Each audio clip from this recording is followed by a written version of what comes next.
Welcome to this episode of Guardians with your host, Rebecca Brendel. Today is a special day. Today is Valentine's Day. So I want to take a minute and talk about the importance of Valentine's Day, especially from a Christian perspective.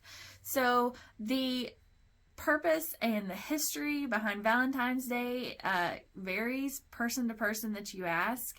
One of my favorite historical accounts, folklore, legends of Valentine's Day that I choose to make what I base my Valentine's Day on is that Saint Valentine was a priest, a minister, whoever in ancient Rome, and Roman soldiers were not allowed to marry because Roman soldiers who married were not they didn't fight as hard because they had family at home. They had a wife and children at home, and so they weren't allowed to marry until they were out of their commitment and things like that to the army or military. And so Saint Valentine would secretly marry the Roman soldiers who wanted to be married, and he was martyred for his commitment to marriage and belief in marriage. And so on February the 14th, we celebrate marriage and love and commitment and covenant. So Valentine's Day is so much more important than, will you be my Valentine? It's really a day about this beautiful ministry of marriage. It's a wonderful time of covenant and commitment. Jesus told the Pharisees in Matthew 19 and 16, I believe, what therefore God has joined together, let no man put asunder.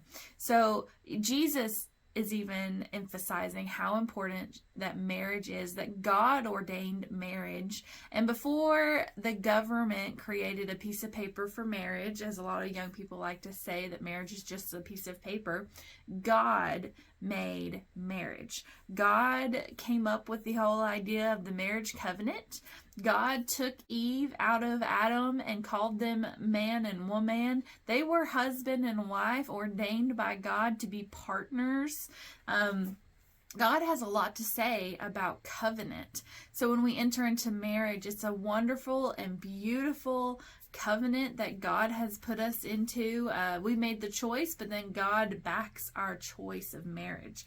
And I really believe that's why the enemy hates marriage so much. That's why the divorce rates are so high. We don't have an understanding of the importance of marriage and the value of the marriage covenant. Apostle Paul says that the marriage bed is undefiled. He also says that the believing spouse sanctifies the unbelieving spouse so that the children are sanctified. So you can be a believing spouse, but then your partner is not. But yet God honors your belief and sanctifies your marriage. So there is a awesome thing that happens when two become one in the covenant of marriage. So I just want to take a minute and encourage you today to think about this day, Valentine's Day, through the eyes of God, through the covenant commitment and the importance of it. And recently I heard a truth that we make this decision of the marriage covenant the most important decision of our lives in a huge season of immaturity most often. Most often we are immature when we get married. Man, we're thinking they look good, they act good, it's just made in heaven. But I also heard a preacher one time say, we're not giving in marriage in heaven. Marriage is for now. So there are no marriages made in heaven. Marriages are made by work. It takes a lot of work to be married. But God honors our faithfulness. He honors our covenant. He honors our commitment. And marriage is a wonderful, wonderful thing. I encourage you, if you're single, to be praying about and pursuing a good covenant marriage, not just a marriage that is all about the looks and the how they benefit you, but you're working on yourself and asking God, what do I need to improve about myself? let me tell you, it sounds silly, but when you get married, one of you guys has to do the dishes. One of you has to cook, one of you has to clean, and hopefully both of y'all will do it. But more often, a lot of that is put on one person. And let me tell you, ladies, a lot of times it's us. So you need to learn to love, to steward the things around you. And then if we get a husband that's a great cook, that's awesome. That's a benefit. But it's not a requirement. And when they work hard, lots of times they don't want to cook. So if you're getting a hard-working man, then chances are you need to be working on yourself and able to work at home, because that's what I hear more often than not, is that women they want a strong man who will work with them and provide for the family. Well, sister, you have to provide too. So don't discredit this Valentine's Day if you're single. I've heard of, Galentine's Day, where the girls will go out together and things. If girls are going out together, it shouldn't be to celebrate their singleness necessarily in a wrong way, but it should be to talk about what marriage covenant is, because at some point, all of us usually want to enter into that marriage covenant, and it's a very, very serious covenant that literally, the Bible tells us that two become one. Who you enter into this marriage covenant with literally becomes a part of you.